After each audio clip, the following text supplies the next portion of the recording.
Selamat pagi teman-teman sekalian, saudara sekali, dimanapun Anda berada, selamat beraktivitas untuk hari ini. Pada kesempatan ini saya dan teman-teman kelompok akan mencoba mereview kembali berkaitan dengan materi percobaan faktorial dengan rancangan dasar bujur sangkar Latin. Jadi pada pagi hari ini kami membahas khusus berkaitan dengan percobaan faktorial RBSL.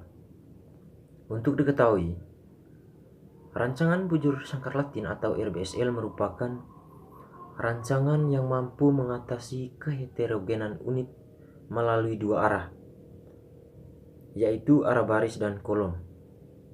Apabila dalam suatu percobaan, respon yang muncul akibat dari dua faktor atau lebih, dan keheterogenan unit percobaan perlu dikendalikan melalui dua arah, maka percobaan yang digunakan adalah percobaan faktorial dalam RBSL. Yang berikut, dalam percobaan ini, banyaknya baris atau kolom sama dengan banyaknya kombinasi perlakuan, di mana setiap baris atau kolom satu kombinasi perlakuan hanya muncul satu kali. Asumsi yang harus dipenuhi adalah galat berdistribusi normal dan homogen. Yang berikut, di sini ada grafik interaksi antara lama mancerasi dengan konsentrasi etanol. Bisa kita lihat bersama pada grafiknya. Kita lanjut. Rancangan yang mengelompokkan perlakuannya dalam dua cara, yaitu berdasarkan baris dan kolom. Setiap rancangan yang mengelompokkan perlakuannya dalam dua cara, yaitu berdasarkan baris dan kolom. Itu perlu diingat. Yang berikut, jumlah ulangan harus sama dengan jumlah perlakuan. Dengan syarat merupakan keterbatasan RBL, dan RBL digunakan untuk percobaan dengan 4-8 perlakuan. Yang berikut, kurang fleksibel. Dan yang kelima, efektif dalam mengantisipasi kekurangan satuan percobaan. Di sini ada contoh. Seorang peneliti ingin meneliti pengaruh percampuran biosolar pada bahan bakar solar terhadap kinerja mobil dengan 5 macam perlakuan. Perlakuan yang pertama, bahan bakar solar murni. Yang kedua, solar plus 20% biosolar. Yang ketiga, solar plus 40% biosolar. Yang keempat, solar plus 60% biosolar. Yang kelima, solar plus 80% biosolar. Nah, di sini kita ambil misalkan akan digunakan mobil yang akan digunakan untuk menguji 5 merek. Yang pertama, jika menggunakan RAK atau rancangan acak kelompok, harus disediakan 5x5 mobil. Saya harap kita semua mengerti dengan rancangan acak kelompok. Yang berikut, masing-masing merek 5 mobil. Nah, dengan RBL cukup disediakan 5 mobil saja. Namun, membutuhkan waktu percobaan yang lebih panjang. Perlu tenaga untuk perawat mobil untuk menetralkan kembali. Nah, di sini ada cara pengacakan. Prosedur pengacakannya sebagai berikut. Yang pertama, pilih dena bujur sangkar Latin sesuai jumlah perlakuan dan ulangannya, yaitu 5x5. Dalam lampiran 10 diperoleh, kita lihat pada tabel kolom pertama A, kolom kedua B, kolom ketiga C, kolom keempat D, dan kolom kelima E.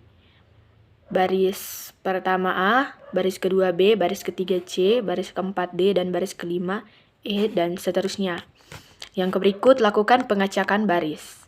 Pilih angka acak sebanyak 5 yang tersusun dalam 3 digit dari lampiran 1. Caranya, jatuhkan pensil di atas tabel angka acak. Tempatkan kedudukan ujung pensil misalkan pada baris ke-20 dan kolom ke-35. Pembacaan dapat dimulai secara horizontal maupun vertikal. Misalkan pembacaan secara horizontal, maka diperoleh susunan angka acak. Angka acaknya 726, 419, 538, 670, 138. Urutan pemilihan 1, 2, 3, 4, dan 5. Rankingnya 5, 2, 3, 4, dan 1. Berikut gunakan ranking sebagai nomor baris dari denah terpilih dan susun kembali dengan bujur sangkar Latin pada langkah yang pertama, mengikuti ranking di atas. Jadi, baris kelima pada denah menjadi baris 1, baris kedua pada denah menjadi baris 2, baris ketiga pada denah menjadi baris ketiga, baris keempat pada denah menjadi baris keempat, dan baris pertama pada denah menjadi baris kelima. Sehingga denah diubah menjadi, kita lihat pada tabel, kolom pertama E, kolom kedua C, kolom ketiga D, kolom keempat B, dan kolom kelima A. Baris pertama E, baris kedua B, baris ketiga C, baris keempat D, dan baris kelima A. Begitupun seterusnya. Yang berikut, lakukan pengacakan kolom dengan menggunakan prosedur yang sama, seperti pada langkah yang kedua tadi. Misalkan, kedudukan ujung pensil menunjuk angka acak mulai baris ke-25, kolom ke-40 dari lampiran 1.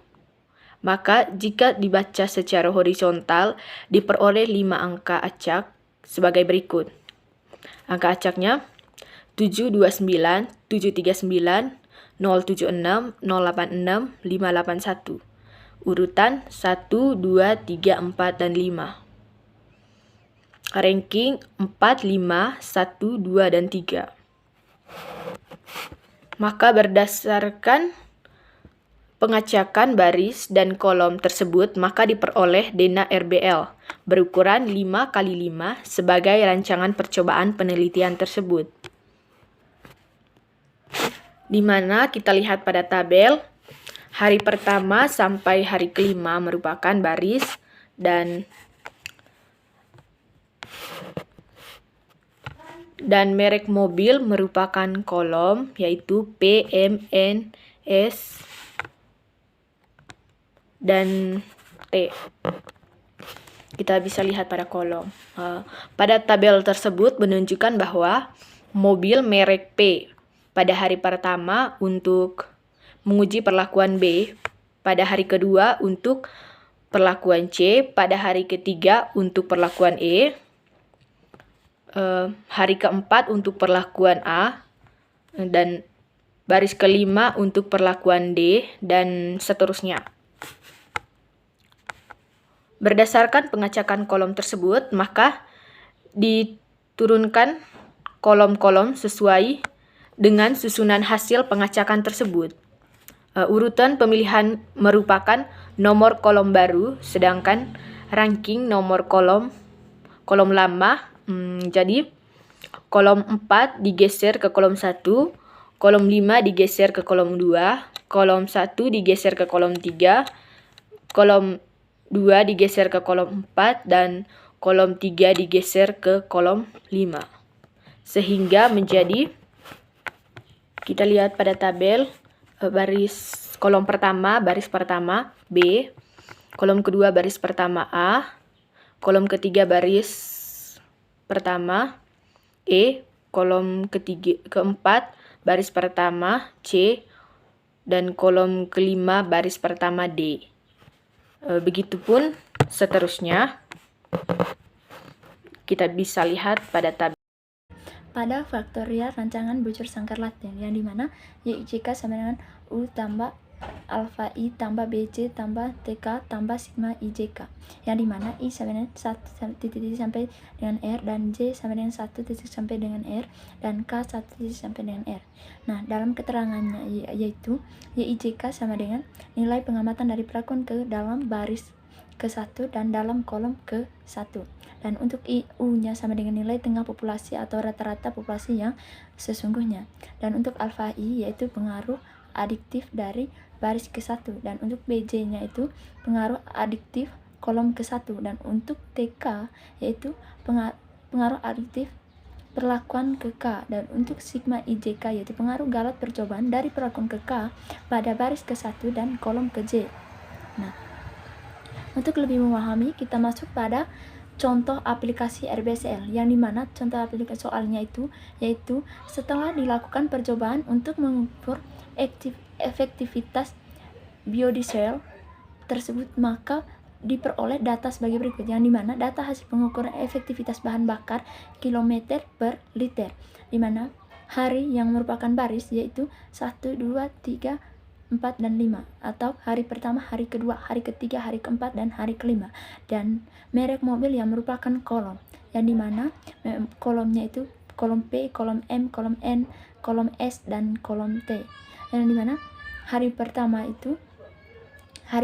kolom P yaitu P sama dengan 14. Di sini di dalam tabel ini sudah melakukan pengacakan, sehingga hari pertama kolom P yaitu B sama dengan 14. Untuk hari pertama kolom M A sama dengan 10, untuk hari pertama kolom N E sama dengan 11, dan seterusnya sampai di hari pertama kolom T D sama dengan 10, sehingga total baris pertama yaitu 57, dan untuk total baris kedua atau hari kedua yaitu 51, dan untuk total baris ketiga yaitu 59, untuk total baris keempat yaitu 55, dan untuk total baris kelima yaitu 57, sehingga total akhirnya itu 279. Nah, untuk total kolom yaitu total kolom P sama dengan jumlahnya itu 62, untuk total kolom M jumlahnya itu 55, untuk kolom N totalnya itu 59, untuk kolom S totalnya itu 51, dan untuk kolom T totalnya itu 57. Nah, untuk total semuanya itu yaitu 47, 60 untuk P-nya itu 60, untuk M 59, untuk N 54, untuk S 59, dan rata-rata dari total ini, rata-rata semua yang baik baris maupun kolom itu rata-ratanya itu, untuk pertama rata-ratanya itu 9,4, dan untuk kedua 12, untuk ketiga 11,8, dan untuk keempat 10,8, dan untuk kelima 11,8, karena jumlah rata-rata untuk jumlah baris dan kolomnya dalam faktor RBSL itu sama, yaitu 5. Nah, yang berikut saya akan menjelaskan hipotesis, yang dimana H0 diterima atau H0 itu ada pengaruh, yang dimana T1 sama dengan T2 sama dengan TI sama dengan 0, yang berarti tidak ada pengaruh perlakuan pencampuran biosel terhadap efektivitas kinerja mobil. Yang kedua H1 tidak ada pengaruh, yang dimana minimal ada 1 TK kurang tambah sama dengan 0 untuk J sama dengan 1, 2, dan 5, yang berarti minimal ada 1 perlakuan pencampuran biosel yang mempengaruhi penggunaan bahan bakar solar. Nah, untuk perhitungannya di mana derajat bebasnya itu derajat bebas total sama dengan total banyaknya pengamatan ke-1 sama dengan R kuadrat dikurangi 1, itu merupakan rumus sama dengan 5/2 dikurangi 1 sama dengan 24. 5 ini tadi yang mana total baris dan kolom, yang baris dikalikan kolom yang mana 25 dan dikurangi 1 sehingga hasilnya itu 24. Untuk derajat bebasnya itu untuk derajat barisnya itu sama dengan banyak baris ke-1 sama dengan 5 dikurangi 1 sama dengan 4. Nah, untuk derajat kolom sama dengan banyak kolom, yang mana min 1 sama dengan 5 dikurangi 1 sama dengan 4. Nah, untuk derajat perlakuan yaitu banyak perlakuan min 1 sama dengan 5 dikurangi 1 sama dengan 4. Dan derajat bebas galat yaitu kurang R kurang 1 tutup kurung R kurang 2 tutup kurung, sehingga 5 dikurangi 1 sama dengan 4, dan untuk 5 dikurangi 2 sama dengan 3, sehingga 4 dikali dengan 3 sama dengan 12. Maka perhitungan. Nah, sekarang kita masuk ke dalam perhitungan ANOVA. Nah, untuk ke berikut atau bagian B, kita masuk ke dalam perhitungan ANOVA, yang dimana dalam perhitungan ANOVA itu dalam faktor rancangan bujur sangkar Latin, yaitu faktor koreksi atau FK sama dengan Y kuadrat per R kuadrat sama dengan, nah kita ambil di tabel di atas tadi, yang dimana total akhirnya itu 279, maka kita kuadratkan, karena dalam rumus faktor koreksi yaitu di Y kuadrat, maka kita dikuadratkan 279 dikuadratkan dibagi dengan R. R ini tadi kita ambil dari jumlah baris dan kolom, yang dimana jumlah baris dan kolom itu barisnya tadi 5 dan kolomnya itu 5, sehingga 5 kali 5 sama dengan 25, maka hasil akhirnya itu dari 279 dikuadratkan dibagi 25 sama dengan 3113,64. Nah, untuk jumlah kuadrat total, rumusnya itu sigma Y kuadrat IJ kurang FK sama dengan 14 kuadrat. Kita ambil dalam kolom pertama itu tadi sampai pada unit terakhir, yaitu 14 kuadrat ditambah 10 kuadrat ditambah sampai di unit terakhir yaitu 13 kuadrat dikurangi jumlah dari faktor koreksi, yang dimana 3113 di 113,64, sehingga hasilnya itu 61,36. Berikut kita masuk pada rumus JKB, jumlah kuadrat blok, yaitu rumusnya sigma Y kuadrat ini dibagi dengan R dikurangi FK sama dengan 57. Kita ambil pada jumlah total tadi, yang mana 57 kuadrat tambah 51 kuadrat tambah sampai di 57 kuadrat dibagi 5 dikurangi 3113,64, sehingga hasilnya itu 7,36. Nah, untuk jumlah kuadrat kolom sama dengan sigma Y kuadrat J dibagi R dikurangi FK sama dengan 62 kuadrat tambah 55 kuadrat tambah, kita ambil pada jumlah kuadrat kolom tadi, yaitu 62 kuadrat tambah 55 kuadrat tambah sampai di 57 kuadrat dibagi 5 dikurangi 3113,64 sama dengan hasilnya itu 13,36. Nah, untuk jumlah kuadrat galat kita dapat merumuskannya itu, yaitu JKT dikurangi JKB dikurangi JKK dikurangi JKP sama dengan JKT-nya tadi itu 61,36 dikurangi JKB-nya itu 7,36, untuk JKK-nya itu dikurangi JKK 13,36 dikurangi JKP 23,76, sehingga hasilnya itu 16,88. Nah, untuk jumlah kuadrat perlakuan dapat dirumuskan sigma YK kuadrat dibagi R dikurangi FK, sehingga 47 kuadrat tambah 60 kuadrat tambah sampai di 59 kuadrat dibagi 5 dikurangi 3113,64, sehingga hasilnya itu 23,76.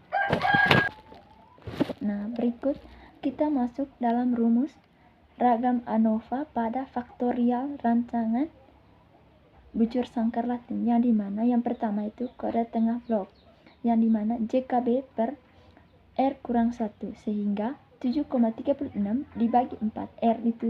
R tadi perlakuannya itu 5, sehingga 5 dikurangi 1 sama dengan 4. Dapat hasilnya itu 1,84. Untuk KTP-nya kuadrat tengah perlakuan sama dengan JKP dikurangi R kurang 1, sehingga 23,76 dibagi 4, sehingga hasilnya itu 5,94. Nah, untuk KTK-nya kuadrat tengah kolom sama dengan JKK dikurangi R kurang 1, sehingga 13,36 dibagi 4 sama dengan 3,34. Untuk kuadrat tengah galatnya itu dapat dirumuskan JKG per R kurang 1 tutup kurung dibuka kurung R kurang 2 tutup kurung, sehingga hasilnya itu 16,88 dibagi 12, sehingga hasilnya itu 1,41. Nah, untuk mendapatkan hitung baris, yaitu KTB atau kuadrat tengah blok dibagi kuadrat tengah galat, sehingga 1,84 dibagi 1,41, sehingga hasilnya itu 1,30. Nah, untuk F kolomnya KTK begini kategori kuadrat tengah kolom dibagi kuadrat tengah galat, sehingga 3,34 dibagi 1,41 sama dengan hasilnya itu 2,37. Untuk F hitung perlakuan yaitu KTP atau kuadrat tengah perlakuan dibagi dengan kuadrat tengah galat, sehingga 5,94 dibagi dengan 1,41 sama dengan 4,21. Nah, setelah kita mendapatkan hasil, kita bisa masuk pada tabel, sehingga dapat kita rumuskan berdasarkan hasil perhitungan disusun pada tabel ANOVA, yaitu sumber keragaman baris atau hari. Yang pertama itu derajat bebasnya itu 4, dan untuk jumlah kuadratnya itu 7,36 dan kuadrat tengahnya itu 1,84. Untuk F hitungnya 1,30 dan untuk F tabelnya itu 3,26. Nah, yang kedua sumber keragaman kolom atau mobil itu derajat bebasnya 4, JK-nya 13,36, kuadrat tengahnya itu 3,34, F hitungnya 2,37 dan untuk F tabelnya itu 3,26. Kita ketahui bahwa untuk F tabel itu kita dapat lihat pada tabel F, dan untuk perlakuannya itu derajat bebasnya 4, JK-nya 23,36, kuadrat tengahnya itu 5,94, F hitungnya 4,21 dan untuk F tabelnya itu 3,26. Nah, yang berikut sumber keragaman galat, yang dimana derajat bebasnya itu 12, jumlah kuadratnya itu 16,88 dan kuadrat tengahnya itu 1,41. Dan untuk sumber keragaman total, derajat bebasnya itu 24, jumlah kuadratnya 61,36. Nah, setelah kita mengetahui hasil dari perlakuan dan blok atau baris dan blok pada faktorial rancangan bujur sangkar Latin, kita dapat mengambil kesimpulan atau kita dapat mendapatkan hasil dari kerjaan kita bagian hari atau bagian solar yang kita butuh per liter, yaitu yang dimana kita mengambil kesimpulan karena F hitung untuk perlakuan lebih besar dari F tabel, maka pada tingkat signifikasi 5% maka H0 ditolak. Jadi dapat disimpulkan bahwa pencampuran biosel mempengaruhi efektivitas kinerja mobil.